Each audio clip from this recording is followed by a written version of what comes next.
કામવાળી સાથે પ્રેમ થયો. રાજકોટની ઘટના.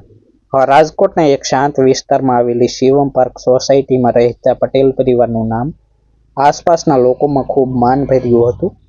આ પરિવારના વડા મનહરભાઈ પટેલ એક સફળ વેપારી હતા. તેમની પત્ની જશોદાબેન ઘરની સંભાળ રાખતી. તેમનો એકમાત્ર દીકરો હર્ષિત પટેલ જે કોલેજમાં અભ્યાસ કરતો. આધુનિક વિચારસરણી ધરાવતો યુવાન હતો. બહારથી આ પરિવાર સંપૂર્ણ લાગતો. ઘરમાં કામ કરવા માટે દરરોજ સવારે એક યુવતી આવતી. નામ હતું કવિતા. કવિતા એક ગરીબ પરિવારમાંથી આવતી. રાજકોટના બહારના વિસ્તારમાં ઝૂંપડપટ્ટીમાં રહેતી. પિતાનું વહેલું અવસાન થઈ ગયું હતું. માતા બીમાર રહેતી. ઘરની જવાબદારી તેના ખભા પર હતી. તે ઘરોમાં કામ કરીને પોતાનું અને પરિવારનું ગુજરાન ચલાવતી. કવિતા ભલે ગરીબ હતી, પરંતુ તેની અંદર સંસ્કાર, સજ્જનતા અને આત્મસન્માન ભરપૂર હતું. શરૂઆતમાં હર્ષિત અને કવિતા વચ્ચે માત્ર માલિક નોકરિયાતનો સંબંધ હતો. કવિતા પોતાના કામમાં ધ્યાન આપતી અને હર્ષિત પોતાના અભ્યાસમાં વ્યસ્ત રહેતો. પરંતુ ધીમે ધીમે સમય પસાર થતો આ બંને વચ્ચે નાનકડા સંવાદ શરૂ થયા. ક્યારેક હર્ષિત કવિતાને પાણી આપતો, તો ક્યારેક કવિતા હર્ષિતને ચા પીવા માટે પૂછતી. આ નાનકડા સંવાદો એકબીજાની નજીક લાવતા ગયા. એક દિવસ હર્ષિતે જોયું કે કવિતા થોડી ઉદાસ હતી. તેણે પૂછ્યું, શું થયું કવિતા? આજે તું થોડી ચિંતામાં લાગી રહી છે. કવિતાએ હળવી સ્મિત સાથે કહ્યું, કશું ખાસ નહીં સાહેબ, બસ ઘરમાં થોડી તકલીફ છે. હર્ષિતે ફરીથી પૂછતું. કવિતાએ પોતાના પરિવારની પરિસ્થિતિ વિશે જણાવ્યું. હર્ષિતને તેના માટે સહાનુભૂતિ જાગી. તે દિવસથી હર્ષિત કવિતાની વધુ કાળજી રાખવા લાગ્યો. ક્યારેક તે કવિતાને મદદરૂપ થતો, તો ક્યારેક તેના માટે નાની ભેટ લાવતો. સમય જતાં આ સહાનુભૂતિ પ્રેમમાં બદલાઈ ગઈ.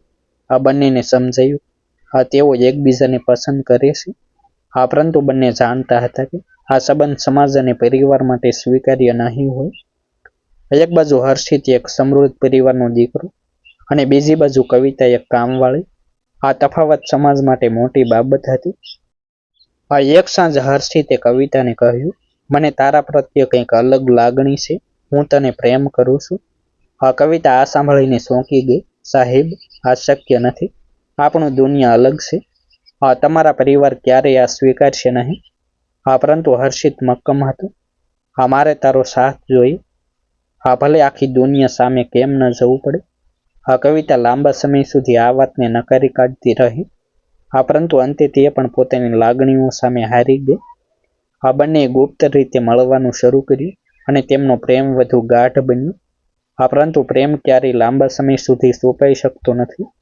એક દિવસ જશોદાબેનને બંને વચ્ચેના સંબંધ વિશે ખબર પડી. તેઓ ગુચ્છાથી ભરાઈ ગયા. આ શું ચાલી રહ્યું છે? એક કામવાળી સાથે તું આટલો નજીક કેમ છે? તેમણે હર્ષિતને ઠપકો આપ્યો. મનહરભાઈએ પણ કડક શબ્દોમાં કહ્યું, આ સંબંધ અહીં જ ખતમ થઈ જવો જોઈએ. અમારી ઇજ્જતનો પ્રશ્ન છે. હર્ષિતે પોતાના માતા પિતાને સમજાવવાનો પ્રયાસ કર્યો. પ્રેમમાં કોઈ ઊંચ નીચ નથી હોતી. કવિતા સારા દિલની છે. પરંતુ પરિવાર માટે આ વાત સ્વીકારવી અશક્ય હતી. તેમણે કવિતાને કામમાંથી કાઢી મૂકી અને તેને ફરી ક્યારેય ઘરની આસપાસ ન આવવા ચેતવણી આપી. આ ઘટના પછી હર્ષિત ખૂબ તૂટી ગયું. તે કવિતાથી મળવા માટે તરસતો રહ્યો. બીજી બાજુ કવિતા પણ દુઃખમાં ડૂબી ગઈ. બંને વચ્ચે સંપર્ક બંધ થઈ ગયો. પરંતુ પ્રેમ હજુ જીવંત હતો. થોડા દિવસો પછી હર્ષિતે કવિતાનો સંપર્ક મેળવ્યો. બંને ફરી મળ્યા અને નિર્ણય કર્યો કે તેઓ સાથે જીવવા માટે ભાગીને લગ્ન કરશે. એક રાત્રે જ્યારે આખું શહેર ઊંઘમાં હતું, હર્ષિત ઘરમાંથી નીકળી ગયો. કવિતા પહેલેથી જ નક્કી કરેલી જગ્યાએ તેની રાહ જોઈ રહી હતી. બંને બસ સ્ટેન્ડ પર મળ્યા અને અમદાવાદ જતી બસમાં બેસી ગયા. અમદાવાદ પહોંચીને તેમણે એક મંદિરમાં સરળ રીતે લગ્ન કરી લીધા. હવે તેઓ પતિ પત્ની બની ગયા હતા. પરંતુ તેમના માટે સંઘર્ષની શરૂઆત હવે થવાની હતી. રાજકોટમાં જ્યારે હર્ષિતના પરિવારને આ વાતની ખબર પડી, ત્યારે આખા વિસ્તારમાં ચર્ચા મચી ગઈ. મનહરભાઈ માટે આ એક મોટો આઘાત હતો. તેમણે પોતાના દીકરાને શોધવાનો પ્રયાસ કર્યો, પરંતુ કોઈ સફળતા મળી નહીં. અમદાવાદમાં હર્ષિત અને કવિતા એક નાના ભાડાના રૂમમાં રહેવા લાગ્યા. હર્ષિતે નોકરી શોધવાની શરૂઆત કરી. પરંતુ તેની પાસે કોઈ અનુભવ ન હોવાથી તેને ઘણી મુશ્કેલીઓનો સામનો કરવો પડ્યો. બીજી બાજુ કવિતા ફેરી ઘરોમાં કામ કરવા લાગી. જીવન સરળ નહોતું. પૈસાની તંગી, સમાજનો તિરસ્કાર અને પરિવારથી દૂર રહેવાનું દુઃખ, આ બધું સહન કરવું પડતું. ઘણીવાર બંને વચ્ચે ઝઘડા પણ થતા, પરંતુ તેમનો પ્રેમ તેમને ફરી જોડતો.